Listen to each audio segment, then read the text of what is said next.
വന്യമൃഗങ്ങൾ താമസിക്കുന്ന സ്ഥലത്ത് ഞങ്ങളെപ്പോലെയുള്ള കുറച്ച് പാവങ്ങളെ കൊണ്ടിട്ടതുകൊണ്ട് അവർക്ക് എന്താ നേട്ടം ഉണ്ടാവുന്നത്? ആന നേരെ വീടിന്റെ ഉള്ളിലേക്കാണ് കയറുന്ന രീതിയിലാണ് ആന വരുന്നത്.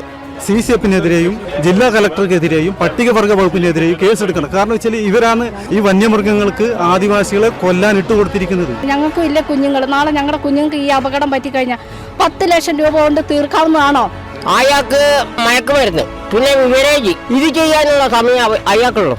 ആദിവാസികൾ ചത്തുപോലും.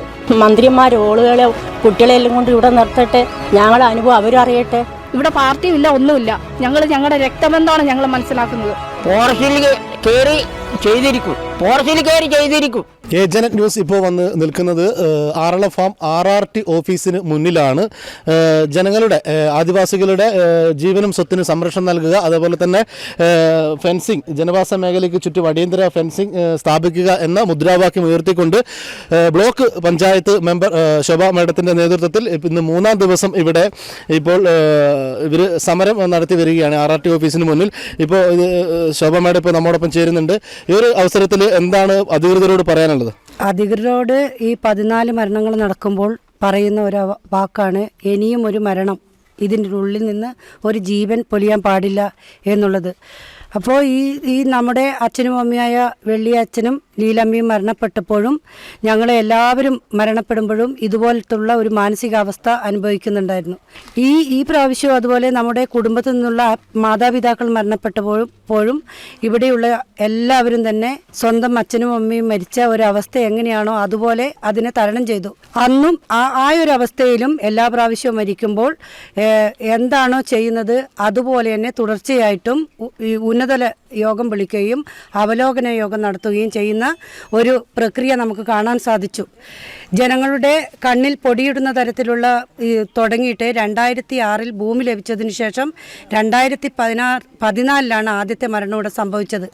അന്ന് മാധവിയേച്ചി മരണപ്പെടുമ്പോൾ നമുക്കറിയാം ഇതിൻ്റെ ഉള്ളിൽ അന്ന് അത്ര വലിയ ആനശല്യമൊന്നും ഉണ്ടായിട്ടില്ലെങ്കിലും അന്ന് പെട്ടെന്ന് ഒരു ആന ഒരു മനുഷ്യൻ്റെ ജീവൻ കളഞ്ഞു എന്ന് പറയുമ്പോൾ നമുക്കത് സഹിക്കാൻ പറ്റുന്നതിനപ്പുറമായിരുന്നു. തുടരെ അത് കഴിഞ്ഞ് അമ്മണിയേച്ചി മരിച്ചു, അതുപോലെ ദേവേച്ചി മരിച്ചു, ചപ്പിലി കൃഷ്ണാട്ടൻ മരിച്ചു.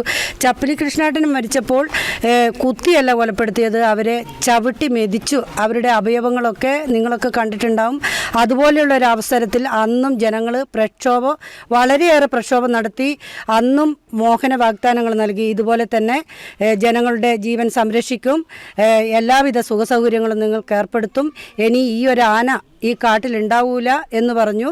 അങ്ങനെ ആയ സംഭവം കഴിഞ്ഞതിന് ശേഷവും രഘുവും രാമുവും അതുപോലെ ബബീഷ്, നമ്മുടെ മകനായ ബബീഷ് 17 വയസ്സ്, ഒരു കുടുംബത്തിൻ്റെ അത്താണിയായി നിൽക്കേണ്ട ഒരു കൊച്ചു പയ്യൻ നമ്മുടെ കണ്ണിൽ നിന്ന് മരണപ്പെട്ടപ്പോൾ ഞാൻ 2 മക്കളുടെ അമ്മയാണ്. ആ അമ്മ എങ്ങനെയാണോ സ്വന്തം മക്കൾ പോയാലുള്ള വേദന അനുഭവിക്കുന്നത് അതുപോലെ തന്നെ അന്ന് നമുക്ക് ആ ഒരു മാനസികാവസ്ഥ നമുക്ക് താങ്ങാവുന്നതിലും അപ്പുറമായിരുന്നു. അതിനുശേഷവും പിന്നെ ഈ ഘട്ടത്തിലാണ് നമ്മുടെ വൈഷ്ണവ് എന്ന് പറയുന്ന പയ്യനെ ആന എങ്ങനെയാണോ ആ കുട്ടി മരിക്കുന്നതിന് തുല്യമായിട്ടാണ് ഇന്നും കിടക്കുന്നത്. അന്നും ഇതുപോലെ തന്നെ എന്തു ചെയ്തു, അന്ന് ഫാമിൻ്റെ മെയിൻ ഓഫീസിലായിരുന്നു ഉന്നതതല യോഗം. സബ് കളക്ടർ, CCF, വിവിധ റേഞ്ച് ഓഫീസർമാർ, അതുപോലെയുള്ള ജനപ്രതിനിധികൾ ഒക്കെ ആ ഒരു യോഗത്തിലൊക്കെ പങ്കെടുത്ത ഒരു ജനപ്രതിനിധി എന്ന നിലയിൽ പങ്കെടുത്ത ഒരു വ്യക്തിയാണ് ഞാൻ. എപ്പോഴും ഇങ്ങനെ ഓരോരുത്തരും മരിക്കുമ്പോഴും ഇങ്ങനെയുള്ള യോഗം കൂടുകയും അതുപോലെ ഈ വാഗ്ദാനങ്ങൾ നൽകുകയും പേപ്പറിൽ എഴുതുന്ന ഒരവസ്ഥ ഈ 4 വർഷക്കാലമായി എനിക്ക് കാണാൻ കഴിഞ്ഞ ഒരു രാഷ്ട്രീയ പാർട്ടിയെ പ്രതിനിധീകരിക്കുന്ന ഒരു ജനപ്രതിനിധി എന്ന നിലയിൽ എനിക്ക് കാണാൻ കഴിഞ്ഞു. ഇനിയെങ്കിലും ഈ രാഷ്ട്രീയക്കാരുടെ രാഷ്ട്രീയ ഇതിൽ നിൽക്കാതെ ഈ ജനങ്ങൾ, ഞാനും ഇവിടെ താമസിക്കുന്ന ഒരു വ്യക്തി എന്ന നിലയിൽ ഇതിനെ മറികടക്കാൻ എന്താണ് വഴി? ഇത് നിങ്ങൾ കാണുന്നുണ്ടല്ലോ, ഇവിടെ ഒരു കൊടിയുടെ നിറമോ അല്ലെങ്കിൽ ഒരു ഷാളിൻ്റെ നിറമോ അതുപോലെ വേറെ ഒന്നും ഇവിടെ നമ്മൾ ഇതാക്കിയിട്ടില്ല. എല്ലാവരോടും ഇങ്ങനെ നമ്മുടെ ആൾക്കാരുടെ ജീവൻ ഇതിന് എന്തെങ്കിലും ഒരു പേപ്പറുകളിൽ കുടുങ്ങാതെ എന്തെങ്കിലും ഇതിനൊരു സൊല്യൂഷൻ കണ്ടെത്തി ഇതിലുള്ള മുഴുവൻ ആനയെയും പുറത്തേക്ക് കൊണ്ടുപോകാനും, അതുപോലെ മോഴയാന ആണ് ഇതിൽ ഇപ്പോൾ ഏറ്റവും ഉപദ്രവകാരി എന്ന് ഞാൻ മനസ്സിലാക്കുന്നു. ആ മോഴയാനയെ ഇന്നലെ അത് ഇവിടുത്തെ കൊട്ടിയൂർ റേഞ്ചറെ സൂചിപ്പിച്ചപ്പോൾ പറഞ്ഞു, മോഴയാനയല്ല ഇന്നലെ ഷിജുവിനെയും അമ്പിളിയെയും ഉപദ്രവിച്ചത്, അത് പിന്നെ കൊമ്പനാന്ന് പറഞ്ഞു. ആ കൊമ്പനായാലും ഇനി മോഴയായാലും മനുഷ്യനെ ഉപദ്രവിക്കുന്ന ആനകളെ എത്രയും പെട്ടെന്ന് തന്നെ ഈ മയക്കുവെടി വെച്ചുകൊണ്ട് ഈ ആറളം ഫാമിൽ നിന്ന് എവിടെയാണോ കടത്താൻ പറ്റുന്നത് അവിടത്തേക്ക് കടത്തിവിടാനുള്ള ഒരു ഉറപ്പ് തന്നതിന് ശേഷം മാത്രമേ നമ്മളിവിടുന്ന് ഇനി പിരിഞ്ഞു പോവുകയുള്ളൂ. രാപകലായിട്ട് നമ്മളിവിടെ കിടക്കുമ്പോൾ ഉദ്യോഗതലത്തിലുള്ളവരെയും ഭരിക്കുന്ന പാർട്ടിയുടെയും എല്ലാവരുടെയും അവജ്ഞ നമുക്ക് എന്താണെന്ന് അറിയാം. നമ്മുടെ ആദിവാസി സമൂഹത്തോട് കാണിക്കുന്ന ഒരു തൃപ്തികരമല്ലാത്ത ഇത് എന്താണെന്ന് ഇവിടെ ഇരിക്കുന്ന ഓരോരുത്തർക്കും മനസ്സിലാവുന്നുണ്ട്. അതുപോലെ തന്നെ ഇന്ന് ഈ വൈഷ്ണവിൻ്റെ ചികിത്സ എന്ന് പറഞ്ഞാൽ വൈഷ്ണവിനെ അന്ന് കാട്ടിക്കൂട്ടി ആ കുട്ടി ഇന്നും ശരീരമാകെ അനങ്ങാതെ കിടക്കുന്നൊരവസ്ഥയാണുള്ളത്. ആ ഒരു സാഹചര്യത്തിൽ തന്നെ ഷൈജുവിനും അമ്പിളിക്കും ഇന്നലെ സംഭവിച്ചിട്ടുണ്ട്. സംഭവിച്ച ആ കുട്ടിയെ പരിയാരം മെഡിക്കൽ കോളേജിൽ കൊണ്ടുപോയിട്ട് അവരുടെ മൃതശരീരമാണോ ഇനി ഇങ്ങോട്ട് വരുന്നത് എന്ന് നമുക്ക് സംശയിക്കേണ്ടതുണ്ട്. അവർക്ക് നല്ല വിദഗ്ധ ചികിത്സ കിട്ടുന്നിടത്ത് തന്നെ അവരെ കൊണ്ടുപോയി അവർക്ക് ചികിത്സ നടത്തേണ്ടത് അത്യാവശ്യ ഘട്ടമാണ്. അതുപോലെ തന്നെ ആ കുടുംബത്തിന് വൈഷ്ണവിന് അപകടം പറ്റി വൈഷ്ണവിന് ആ കുടുംബത്തിന് ഒന്നും കൊടുക്കാത്ത ആ ഹോസ്പിറ്റൽ ബില്ല് ഇവർക്ക് എല്ലാത്തിനും ഒരു പരിധിയുണ്ട്. ആ പരിധിക്കപ്പുറം ഉണ്ടാകണമെങ്കിൽ മേലേന്ന് പേപ്പറുകൾ ഉത്തരവുകൾ ഇറക്കണമെന്നാണ് അറിയാൻ സാധിച്ചിട്ടുള്ളത്. ഒരു പ്രവണത മാറ്റിക്കൊണ്ട് ഈ അമ്പിളിക്കും അതുപോലെ ഷൈജുവിനും വന്ന അപകടത്തോടുകൂടി അവരെ നല്ല ചികിത്സ കിട്ടുന്ന ഒരു ഹോസ്പിറ്റലിൽ എത്തിക്കുവാനും അവർക്ക് വേണ്ട ചികിത്സ കൊടുക്കുവാനും അധികൃതർ തയ്യാറാകണമെന്നും ഈ അവസരത്തിൽ ഓർമ്മിപ്പിക്കുന്നു. ഇങ്ങനെയൊരു സമരം നമ്മൾ ബ്ലോക്ക് പഞ്ചായത്ത് മെമ്പറുടെ നേതൃത്വത്തിൽ നടക്കുമ്പോൾ വളരെ അത്യന്തം ദുഃഖകരവും ഖേദകരവുമായി ഇതിനെ അഭിസംബോധന ചെയ്യേണ്ടി വന്നതിൽ വളരെ ഖേദിക്കുന്നു. എന്നിരുന്നാലും ഇവിടെ ജനങ്ങളുടെ ജീവനും സ്വത്തിനും സംരക്ഷണം നൽകാതെ അതിന് ഒരു ആൾ മരിച്ചു കഴിയുമ്പോൾ 10 ലക്ഷത്തിന് ചെക്കുമായി വരുന്ന ചില ഭരണാധികാരികളോട് മാത്രമാണ് നമുക്കിത് പറയാനുള്ളത്. ഇത് തെറ്റാണ്. ഇനിയൊരു ജീവൻ നമ്മുടെ കേരള സംസ്ഥാനത്ത് നിന്നും വന്യമൃഗങ്ങൾ പൊലിയാൻ പാടില്ല. വന്യമൃഗങ്ങൾക്ക് വനവും കൃഷിക്കാർക്ക് കൃഷിഭൂമിയും എന്ന് തന്നെയാണ് ഈ രാജ്യത്തെ നിയമസംഹിത. ഭരണഘടനാ പുസ്തകത്തിൽ കൈവച്ചുകൊണ്ട് സത്യപ്രതിജ്ഞ ചെയ്ത് അധികാരത്തിലെത്തിക്കഴിയുമ്പോൾ ഈ അധികാരത്തിലേറ്റിയ ജനങ്ങളെ മറക്കുന്ന തീരുമാനവുമായി വരുമ്പോൾ അതിനെതിരെ ശക്തമായ സമരപരിപാടികളുമായി മുന്നോട്ട് വന്ന ഈ സംഘടനാ ഭാരവാഹികൾക്ക് ഞാൻ ദളിത് ഫണ്ട് എന്നതിനു വേണ്ടി അഭിവാദ്യം ചെയ്യുകയാണ്. ഒന്ന്. രണ്ടാമത്തെ കാര്യം, പശ്ചിമഘട്ട മലനിരകളിൽ നക്സലൈറ്റ് ഭീഷണിയുണ്ട് എന്ന് പറഞ്ഞ കാലഘട്ടത്തിൽ ഇവിടുത്തെ പോലീസ് സ്റ്റേഷനും ഫോറസ്റ്റ് ഓഫീസും മുഴുവൻ മതിലുകളായാലും വേലികളായാലും കരണ്ട് കമ്പുകളായാലും വേലി വെച്ച് കെട്ടിയപ്പോൾ ഈ ആദിവാസികൾ തിങ്ങിപ്പാർക്കുന്ന ആറളം ഫാമിലോ അതുപോലെയുള്ള കൃഷിഭൂമിയിലോ വേണ്ട മതിൽ കെട്ടി വന്യമൃഗങ്ങൾ അതിക്രമിച്ച് കിടക്കാതെ ശ്രദ്ധിക്കേണ്ട ഉത്തരവാദിത്വം ഈ നാട്ടിലെ പബ്ലിക്കിനല്ല ഭരണാധികാരികൾക്കാണ്. അത് സമയബന്ധിതമായി നടത്തണമെന്നാണ് എനിക്ക് അഭ്യർത്ഥിക്കാനുള്ളത്. അത്തരം സമരങ്ങളിൽ ഇവിടെ കക്ഷി രാഷ്ട്രീയത്തിന് നേരത്തെ മാഷ് പറഞ്ഞു, ഇവിടെ കക്ഷി രാഷ്ട്രീയത്തിന് അതീതമാണെങ്കിൽ ഒരുപാട് ബാനറുകളും ഒരുപാട് നേതാക്കന്മാരുടെ ഫോട്ടോയും കൊടിയും ഒക്കെ കണ്ടിരുന്നേനെ. എന്നാൽ അങ്ങനെയല്ല. ഞാൻ മുണ്ടയാമ്പറമ്പിൽ താമസിക്കാറാണ്. എനിക്കിപ്പോൾ വന്യമൃഗ ശല്യമില്ല. പക്ഷേ ഓരോ ദിവസം ഓരോ ആദിവാസികളെ ഭരിക്കുമ്പോൾ എൻ്റെ ഹൃദയത്തിനുണ്ടാകുന്ന വേദന ചെറുതല്ല. എൻ്റെ ഹൃദയത്തിൽ നിന്ന് മാത്രമല്ല, ആ പ്രദേശത്തെ ആളുകളെ മുഴുവൻ അഭിമുഖീകരിച്ചുകൊണ്ട് ഞാൻ പറയുകയാണ്. അവരുടെയൊക്കെ പ്രയാസങ്ങൾ കേട്ടാൽ ചിലർ രാഷ്ട്രീയത്തിന് അടിമകളാണ്, ചിലർ രാഷ്ട്രീയ പാർശ്വവാഴ്ത്തി കാണിക്കുന്നവരാണ്, ഒക്കെ ഉണ്ടെങ്കിലും മരണം എന്ന് പറയുന്ന ആ ഒരു വന്യമൃഗങ്ങളാൽ മരണപ്പെടുമ്പോൾ ഉണ്ടാകുന്ന വേദന എന്ന് പറയുന്നത് ചെറുതല്ല. അത് ലീലയായാലും മാണിയായാലും ഇവിടെ ഏത് മനുഷ്യ ജന്മമായാലും ഇവിടെ ഇനി ആവർത്തിക്കാൻ പാടില്ല. മുഴുവൻ വന്യജീവികളെയും വനത്തിൽ നിന്ന് ആറളം ഫാമിൽ നിന്നും കൃഷിഭൂമിയിൽ നിന്നും വനഭൂമിയിലേക്ക് കടത്തുകയും അത് തിരിച്ചു വരാതിരിക്കാൻ വേണ്ടിയുള്ള നിർമ്മിതി ഉടൻ ഉണ്ടാക്കുകയും വേണം എന്ന് മാത്രമാണ് ആവശ്യപ്പെടാനുള്ളത്. അതുവരെ ഈ ധർമ്മസമരം തുടരും എന്ന് മാത്രം അഭ്യർത്ഥിക്കുന്നു. ഈ ആറളം ഫാമിൽ നിന്നല്ല, സെറ്റിൽമെൻറ്റ് ഏരിയയിലെ എല്ലാ മേഖലയിലും ആപ്പർച്ചിക്കറായാലും ചീക്കാടായാലും കോളിയായാലും അതുപോലെ തന്നെ ആറളം ഭൂമിയിലായാലും ജീവിക്കുന്ന എല്ലാ ആദിവാസി സുഹൃത്തുക്കൾക്കും ഈ ഒരു സമരം അത്യന്താപേക്ഷിതമാണ് എന്നാണ് എൻ്റെ ഒരു അഭിപ്രായം. അതോടൊപ്പം തന്നെ ഈ മേഖലയിലെ ആനമുതൽ എത്രയും പെട്ടെന്ന് സമയബന്ധിതമായി നടപ്പിലാക്കാൻ ഗവൺമെൻറ് മുമ്പോട്ട് വരണം. അതിനുള്ള ഇച്ഛാശക്തി ഉണ്ടാവണം എന്നാണ് എനിക്ക് ഗവൺമെൻറ്റിനോട് അഭ്യർത്ഥിക്കാനുള്ളത്. അതോടൊപ്പം തന്നെ ഈ ഗവൺമെൻറ്റിനെ താങ്ങി നിർത്തുന്ന രാഷ്ട്രീയ പാർട്ടികളും ഈ സമൂഹത്തിലെ മറ്റെല്ലാ രാഷ്ട്രീയ പാർട്ടികളും ഒക്കെ ഈ ആദിവാസി സമൂഹത്തെ വെറും ഒരു ഉൽപ്പന്ന ചരക്കായി മാത്രം കാണുന്ന ഇന്നത്തെ സാഹചര്യത്തിൽ അതിൽ നിന്ന് മാറി നമ്മുടെ ആവശ്യങ്ങൾ എന്താണ്, ആ ആവശ്യം നടത്തുന്നത് വരെ സമരവുമായി നമ്മൾ മുമ്പോട്ട് പോവുക എന്ന ലക്ഷ്യമാണ് ശോഭാ മെമ്പർക്കുള്ളത്. ആ ഒരു ലക്ഷ്യത്തെ നമ്മൾ മുക്തകണ്ഠം പ്രശംസിക്കുന്നു. അതോടൊപ്പം തന്നെ ആ സമരത്തിന് എല്ലാവിധ ഐക്യദാർഢ്യം പ്രഖ്യാപിക്കുന്നു. ഞാൻ ഉൾപ്പെടുന്ന എൻ്റെ കരിമ്പാല സമുദായ വികസന സമിതി ഇതുമായി ബന്ധപ്പെട്ട് എല്ലാവിധ സഹകരണം ഉണ്ടാവും എന്നാണ് എനിക്ക് സൂചിപ്പിക്കാനുള്ളത്. ഈ വന്യമൃഗങ്ങൾ താമസിക്കുന്ന സ്ഥലത്ത് ഞങ്ങളെപ്പോലെയുള്ള കുറച്ച് പാവങ്ങളെ കൊണ്ടിട്ടത് കൊണ്ട് അവർക്ക് എന്താ നേട്ടം ഉണ്ടാവുന്നത്? ഞങ്ങളെപ്പോലെയുള്ള കുറേ ആൾക്കാരെ കൊന്നെടുത്തു കഴിയുമ്പോൾ ഇവർക്ക് ജനസമ്പർക്കം കുറയ്ക്കാനാണോ, അതോ ഞങ്ങളെപ്പോലെയുള്ളവരെ വാശിക്ക് കൊണ്ടിട്ടതാണോ, അതോ ഞങ്ങളെ പിന്നെ എങ്ങനെയെങ്കിലും തല്ലിക്കെടുത്ത് ഇവർക്ക് ചവിട്ടി മെതിക്കാനുള്ളൊരു ജനങ്ങളെ ആയിട്ടാണ് ഈ ആദിവാസികളായിട്ട് കാണുന്നത്? ഞങ്ങൾ ആദിവാസികൾ തന്നെ മനുഷ്യരല്ലേ, ഞങ്ങളെ കൊണ്ട് ജീവിക്കുന്നവരല്ലേ ഈ സർക്കാർ ജനങ്ങളെ പിന്നെ സംരക്ഷിക്കേണ്ടവരെ. ഞങ്ങളെപ്പോലുള്ള ജനങ്ങളെ പിന്നെ കൊലയ്ക്കും കൊല്ലിനും എല്ലാം കൊണ്ട് മൃഗങ്ങളുടെ കാൽച്ചുവട്ടി ഇട്ട് കൊടുത്തിട്ട് ഇവർക്ക് എന്താണ് നേട്ടമുള്ളത്? ഈ ആർല ഫാമിൻ്റെ ഉള്ളിൽ ഇന്നലെ വയക്കാൻ വേണ്ടിയിട്ട് എല്ലാം തയ്യാറെടുപ്പെടുത്തു. എവിടെ വയക്കിയത് ഇവരെവിടെ വയക്കിയത്? ഇവർ ആ പരിപാടി അവിടെ നിർത്തി വെക്കട്ടെ. ഈ റോഡ് സൈഡിൻ്റെ തൊഴിലുറപ്പുകാർക്ക് വയക്കാൻ പറ്റില്ലേ? ഞങ്ങൾ വയക്കുന്നുണ്ടല്ലോ, വർഷം 2 പ്രാവശ്യം വെച്ച് ഈ റോഡ് സൈഡ് നല്ല വൃത്തിക്ക് വയക്കുന്നുണ്ടല്ലോ. ഇവർ വയക്കുന്നത് നിങ്ങളൊന്ന് പോയി നോക്ക്. ഈ സർക്കാർ ഞങ്ങൾക്ക് എന്ത് ഉപദ്രവം ഞങ്ങൾക്ക് ഉണ്ടാക്കി വെക്കുന്നത്? ഞങ്ങൾക്കും ഇല്ല കുഞ്ഞുങ്ങൾ. നാളെ ഞങ്ങളുടെ കുഞ്ഞുങ്ങൾക്ക് ഈ അപകടം പറ്റിക്കഴിഞ്ഞാൽ 10 ലക്ഷം രൂപ കൊണ്ട് തീർക്കാവുന്നതാണോ ഈ പിന്നെ മനുഷ്യജീവൻ? ആണോ? അല്ലല്ലോ. നമുക്ക് പിന്നെ നമ്മളെ കണ്ണിൽ പൊടി ഇടാൻ വേണ്ടി, ജനങ്ങളുടെ പാവങ്ങളുടെ കണ്ണിൽ പൊടി ഇടാൻ വേണ്ടി മാത്രമല്ല ഇവർ ഈ 10 ലക്ഷം കൊണ്ട് ആൾക്കാരുടെ വായി മൂടി കെട്ടിയാൽ പിന്നെ വേറെ ഒന്നും ഇല്ലല്ലോ. അവർക്ക് വേറെ ഒന്നും നോക്കാനില്ല. അവർക്ക് ആ പൈസ കിട്ടിയ പാവങ്ങളല്ലേ. അപ്പോൾ പൈസ കിട്ടി കഴിയുമ്പോൾ ബാക്കിയുള്ള കാര്യങ്ങളൊക്കെ കഴിഞ്ഞു പോകും. ജീവൻ എവിടെ വില? ഇവരുടെ ഈ സർക്കാരിൻ്റെ കുടുംബത്തിൽ ഏതെങ്കിലും ഒരാളുടെ കുടുംബക്കാർക്കാണ് ഈ അവസ്ഥ വരുന്നതെങ്കിൽ അവരിങ്ങനെ കൈയും കെട്ടി നോക്കിയിരിക്കുമോ? 10 ലക്ഷം കൊണ്ട് അവർ കാര്യങ്ങൾ തീരുമാനമാക്കുമോ?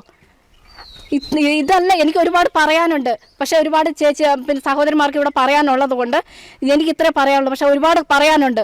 സർക്കാരിലാണ് ഞങ്ങൾ സർക്കാരിൽ എങ്ങനെ ഞങ്ങൾ വിശ്വസിച്ച് ജീവിക്കുന്നത്? ഈ ആർല ഫാമിൽ ഒന്നെങ്കിൽ മൃഗങ്ങളെ പുറത്തേക്കോ അല്ലെങ്കിൽ എവിടെയെങ്കിലും ഉൾക്കാട്ടിൽ എവിടെയെങ്കിലും കൊണ്ടുപോയിട്ട്, അല്ലെങ്കിൽ ഈ ഫാമിൻ്റെ ഈ മതിൽ വേഗം പണി തീർക്ക്. അതാണ് ഞങ്ങൾക്ക് പറയാനുള്ളത്. മൃഗങ്ങളെ കൊല്ലാനോ ഒന്നും ഞങ്ങൾ പറയുന്നില്ല. നമ്മളെപ്പോലെ തന്നെ ജീവനാണോ അതും. പക്ഷെ ഞങ്ങൾ ആരും കൊല്ലാൻ പറയുന്നില്ല.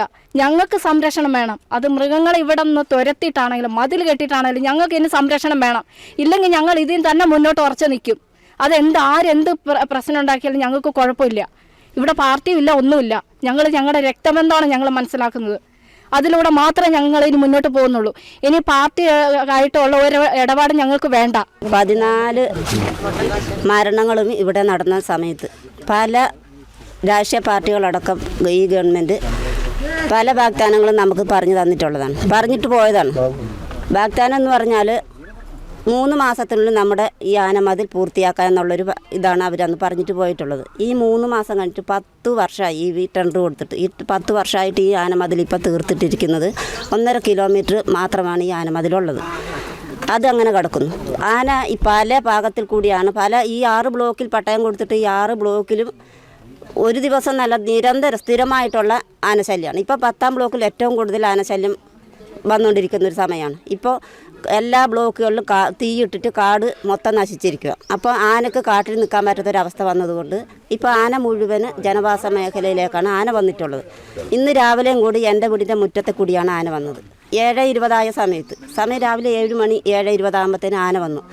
ഞങ്ങളെല്ലാം പേടിച്ച് പറിച്ച ഞങ്ങളുടെ ഭാര്യയും ഭർത്താവും 2 പേരേ ഉണ്ടായിട്ടുള്ളൂ വീട്ടിൽ. ആ സമയത്താണ് ആന വരുന്നത്. ബാച്ചർമാരും പോർച്ചാരും ഓടിച്ച് വരുന്നുണ്ട്. ആന നേരെ വീടിൻ്റെ ഉള്ളിലേക്കാണ് കയറുന്ന രീതിയിലാണ് ആന വരുന്നത്. കിടുകട പറിച്ച് ഞങ്ങളുടെയൊക്കെ പേരെന്ന് പറഞ്ഞ് 2007 പട്ടയം കിട്ടി വന്ന സമയത്ത് കെട്ടിയിട്ട വീടാണ്. പുതിയ വീട് എടുക്കുന്ന സമയം കാലാവധിയെല്ലാം കഴിഞ്ഞിരിക്കുന്ന വീട്. അതെല്ലാം ഒരു തള്ളിന് വീട് അങ്ങോട്ട് പോകും. അത്രയ്ക്കേ ഉള്ളൂ വീടിൻ്റെ അവസ്ഥ. അപ്പോൾ ഇങ്ങനെ ഒരു ദുരൂഹത അവസ്ഥയിൽ ഞങ്ങളിവിടെ ജീവിക്കണോ വേണ്ടയോ? അത് സർക്കാർ ഇതിന് മറുപടി പറയണം.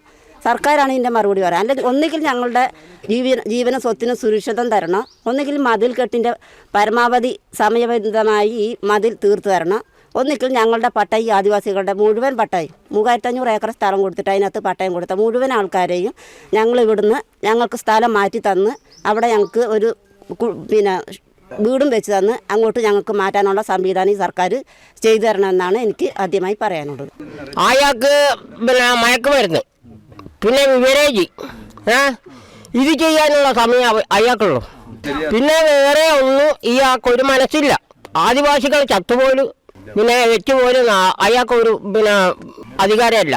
പിന്നെ ഒന്ന്, നമ്മൾ ഇവിടെ ഇരിക്കുന്ന കാലം വരെ എൻ്റെ ഈ മണ്ണ് ഞാൻ വിട്ട് എങ്ങോട്ടും മാറൂല. ഇവിടെ തന്നെ എൻ്റെ താമസം. ആരാരും പോയിക്കോട്ടെ, ഭാര്യ പൊറുക്കി കിട്ടി പോയിക്കോട്ടെ, ഞാനിവിടെ തന്നെ ഉണ്ടാവും. 13 കരിക്കമുക്കെന്ന് പറഞ്ഞാൽ കരിക്കാനാണെങ്കിൽ. അപ്പോൾ ഇനി അവർ ചെയ്തില്ലെങ്കിൽ നേതാക്കന്മാരെല്ലാവരും കൂടി ഡീസൽ പെട്രോൾ വാങ്ങുക, ചെയ്യേണ്ട പണി ചെയ്യുക. ഞാൻ ഇന്നലെ ഇവിടെ പറഞ്ഞു, ഫോറസ്റ്റിൽ കയറി ചെയ്തിരിക്കും, മൊത്തം കത്തിക്കും. ഞാൻ കത്തിക്കാണ് ഞാൻ വിടൂല. കാരണം ഞങ്ങളെ ഒറ്റ ദിവസം ഫാമിലി കയറി അന്ന് മുതൽ ഞങ്ങൾ കണ്ണടച്ചിട്ടില്ല. എൻ്റെ 3 തെങ്ങ് പോയി. ഇവരെ കണ്ണില്ല. അന്ന് വന്ന് ചോദിക്കട്ടെ, നിങ്ങളെ കരിക്കാൻ എൻ്റെ തെങ്ങ് പോയിട്ടുണ്ട്, അതുകൊണ്ട് അത് അവിടെ പോയിട്ട് എഴുതി ഒപ്പിട്ട് കൊടുക്കണം. അതൊന്നും അവർ ചെയ്യില്ല. ഇവരെ ശമ്പളം മാത്രം മതി. ഇനി വേണമെങ്കിൽ ഉള്ള പെൺകുട്ടികൾ, ഉള്ള കോളേജ് കുട്ടികൾ എല്ലാം മയക്കുമരുന്നിന് അടിമയായിട്ട് ഇപ്പം കൊത്തും കൊലപാതകം നടക്കുക അല്ലേ? കേരളം മൊത്തം കൊത്തും കൊലപാതക. നമുക്കില്ല അമ്മ പെങ്ങന്മാർ. ഇവര് വിട്ടുകൊടുക്കാൻ വരും. പിണറായി വിട്ടുകൊടുക്കുക. പിന്നെ കോളേജ് മക്കൾക്ക് ഒറ്റി കൊടുക്കുക അവിടുന്ന് കൊല്ലാൻ വേണ്ടി. പിന്നെ കൊല്ലാണ്ട് നമ്മൾ എവിടെ പോകുന്നു? ഈ പിള്ളേര് തമ്മിലടിയല്ലേ, കൂട്ടടിയല്ലേ? എൻ്റെ മക്കളുടെ അടുത്തേക്ക് വരുന്നുണ്ട് ഇവര്. സ്കൂൾ പഠിക്കാൻ വേണ്ടി വേണ്ട, കരിക്കാൻ പഠിച്ച മാതിരി മക്കൾ പഠിച്ചാൽ മതി. കരിക്കാൻ ജീവിക്കാൻ പഠിച്ചതാ. അല്ല വിദ്യാഭ്യാസം കരിക്കാൻ പഠിച്ചിട്ടില്ല. ഒരു ക്ലാസ് കരിക്കാൻ പഠിച്ചിട്ടില്ല. ഞങ്ങൾ 2040 ഇവിടെ കൊത്തു കൊലപാതകം നടക്കുമ്പോഴോ അന്ന് ഞാൻ ഇവിടെ തന്നെ ഈ മണ്ണിൽ തന്നെ ഞാനുണ്ട്. ഞാൻ മിഞ്ഞാന്നാണ് ശരിക്കും പറഞ്ഞാൽ ശനിയാഴ്ച ശരിക്കും അന്തി ഉറങ്ങിയത്. ഇവിടെ സമരമുഖത്തായതുകൊണ്ട് ഇവിടെ RRTയുടെ ഓഫീസാണ്. അപ്പോൾ അതിൻ്റെ ഒരു സംരക്ഷണം ഉണ്ടായിരുന്നു. വീടുകളിലാണെങ്കിൽ സംരക്ഷണമില്ല. എന്നും ആന വന്നു പോകുന്ന വഴിയിലൂട്ടിയാണ് എൻ്റെ വീടുള്ളത്. അപ്പോൾ എൻ്റെ മുറ്റത്ത് കൂടിയാണ് ആന പോകുന്നത്. അപ്പോൾ എന്നോടാണ് ഈ RRTകളുടെ ആളുകൾ വന്ന് അന്വേഷിക്കുന്നത്, ആനയെ കണ്ടിനുവന്ന്. അപ്പോൾ ഞാൻ പറഞ്ഞു, ഇത് ഇപ്പം കയറി പോയതേ ഉള്ളൂ എന്നുള്ളത്. അപ്പോൾ ഇവർ വരുമ്പോൾക്ക് അതിനുള്ള മറുപടി പറയാനും ആന എങ്ങോട്ടോ പോയെന്ന് വെച്ചാൽ അത് പറയാനാണ് എനിക്കെന്നും അതിനുള്ള സമയങ്ങൾ മാത്രമേ ഉള്ളൂ. പിന്നെ ഇവിടെ നടക്കുന്ന സംഭവം എന്ന് വെച്ച് കഴിഞ്ഞാൽ ഇവിടെ 14 പേര് ആദ്യം ആനയുടെ കുത്തേറ്റ് മരിച്ചു. പക്ഷേ ഗവൺമെൻറ്റിൻ്റെ ഭാഗത്തു നിന്ന് ഒരു നടപടി ഉണ്ടാകുന്നില്ല. ഗവൺമെൻറ്റാണ് ആദിവാസികൾ ഇവിടെ പാർപ്പിച്ചത്. അപ്പോൾ ഈ വകുപ്പുകളൊന്നും ഒരു ആദിവാസി ഇങ്ങനെ വന്യമൃഗങ്ങളുടെ ആക്രമണത്തിൽ മരിക്കുമ്പോൾക്ക് ഒരു അനക്കവുമില്ല. ശരിക്കും പറഞ്ഞാൽ ഈ CCFൻ്റെ പേരിൽ കേസ് എടുക്കണം. ഇവരുടെ വന്യമൃഗങ്ങളെ വളർത്തൽ കാട്ടിലായിരിക്കണം. ഇത് ആദിവാസികൾക്ക് പതിച്ചു കൊടുത്ത ജനവാസ മേഖലയിലാണ് വന്യമൃഗങ്ങൾ തമ്പടിക്കുന്നത്. അവരുടെ സൈരവിഹാര കേന്ദ്രമാക്കി മാറ്റിയിരിക്കുകയാണ്. അപ്പോൾ എന്തുവാണെന്ന് വെച്ചാൽ ഗവൺമെൻറ് നടപടി എടുക്കേണ്ടതെന്ന് വെച്ചാൽ നിയമപരമായിട്ട് CCFനെതിരെയും ജില്ലാ കളക്ടർക്കെതിരെയും പട്ടികവർഗ വകുപ്പിനെതിരെയും കേസെടുക്കണം. കാരണം വെച്ചാൽ ഇവരാണ് ഈ വന്യമൃഗങ്ങൾക്ക് ആദിവാസികളെ കൊല്ലാൻ ഇട്ടുകൊടുത്തിരിക്കുന്നത്. ഇത് ഇത്ര 14 മരണം നടന്നിട്ട് എന്തെങ്കിലും ഒരു നടപടി എടുത്തോ? അപ്പോൾ ഇവിടെ മനുഷ്യന്റെ ജീവന് വില കൊടുത്തില്ല, ആദിവാസികളുടെ ജീവന് വില കൊടുത്തില്ല. ആദിവാസിനെ എവിടെയോ ഇവർ തരം താത്തി കാണുകയെന്ന്. ഇത് മനുഷ്യനായിട്ട് കാണുന്നില്ല. മനുഷ്യനായിട്ട് കണ്ടെങ്കിൽ ഇവിടെ ഏതെല്ലാം അന്വേഷണ ഉദ്യോഗസ്ഥർ വരണം, എന്തെല്ലാം മനുഷ്യാവകാശ സംഘടനകൾ വന്നിട്ട് നടപടി എടുക്കണം, ഇതിന്റെ പേരിൽ കേസെടുക്കണം. ഹൈക്കോടതിയിലെ കേസിൽ ഫയൽ ചെയ്യേണ്ട സമയം കഴിഞ്ഞിരിക്കുകയാണ്. അപ്പോൾ നമ്മൾ ആദിവാസി ആയതുകൊണ്ട് ആർക്ക് ഇതിനെ ആദിവാസിയല്ലേ, അത് മൃഗതുല്യമായിട്ട് കണ്ടാൽ മതി. അപ്പോൾ മൃഗങ്ങളുടെ അതേ അവസ്ഥ മാത്രമേ നമുക്ക് കാണുന്നുള്ളൂ. പക്ഷേ ആനക്ക് അതിൻ്റെ അവസ്ഥയല്ല. ആനക്ക് കാട്ടിൽ മൃഗങ്ങൾക്ക് അതിനുള്ള സംരക്ഷണം വനവകുപ്പ് കൊടുക്കുന്നുണ്ട്. പട്ടികവർഗ വകുപ്പ് ഈ ആദിവാസികളെ കൊണ്ട് ഇവിടെ പാർപ്പിച്ചിട്ട് അതിൻ്റെ സംരക്ഷണം തരുന്നില്ല. അപ്പോൾ ഇതിനുള്ള നടപടിക്രമങ്ങൾ നമ്മൾ സമരത്തിലൂടെ മാത്രമേ നമ്മളിതിൽ മുന്നോട്ട് പോകും.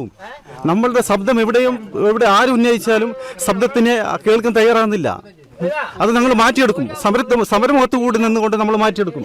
അതിൻ്റെ ഭാഗമായിട്ട് തന്നെയാണ് നമുക്ക് വേണ്ടി ഈ സമരത്തിന് പിന്തുണ തരാൻ വേണ്ടിയിട്ട് ഇവിടെ ഇന്ന് വന്നിട്ടുള്ള സമുദായ സംഘടനകളുടെ ഐക്യദാർഢ്യ ഇവിടെ അവതരിപ്പിച്ച് കഴിഞ്ഞത് നമുക്ക് വേണ്ടി. നമ്മൾ മനുഷ്യരാണല്ലോ.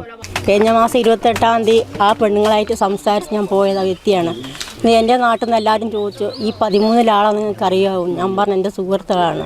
ഇങ്ങനെ അവസ്ഥ ഈ ആദിവാസി മേഖലയിൽ ഒരാൾക്ക് ഇങ്ങനത്തെ ഒരു പ്രവൃത്തി ഉണ്ടാകാൻ പാടില്ല. ഈ മന്ത്രിമാരൊക്കെ കാണുമ്പോഴും കേൾക്കുമ്പോൾ ഉറങ്ങിക്കിടക്കുകയാണ്. അവരെ മന്ത്രിമാർ ഓളുകളെ കുട്ടികളെല്ലാം കൊണ്ട് ഇവിടെ നിർത്തട്ടെ, ഞങ്ങളുടെ അനുഭവം അവരറിയട്ടെ. എന്തിനാണ് ഇങ്ങനെ ഒരു ഭരണം?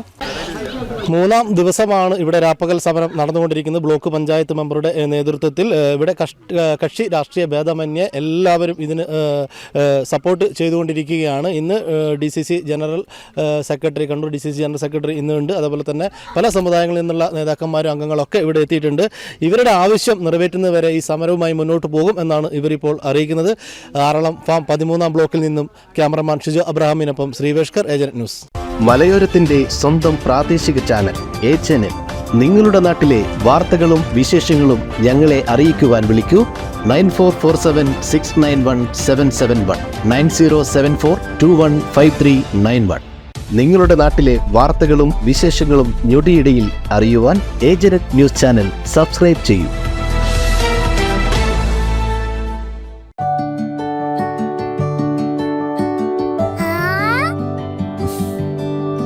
When you dream, it's okay, let him go. Your happy home. Open your eyes and look around you. Just feel your home. Yes, it's ready. We are ready with your happy, happy home. Yes, it's ready. We are ready with your happy, happy home.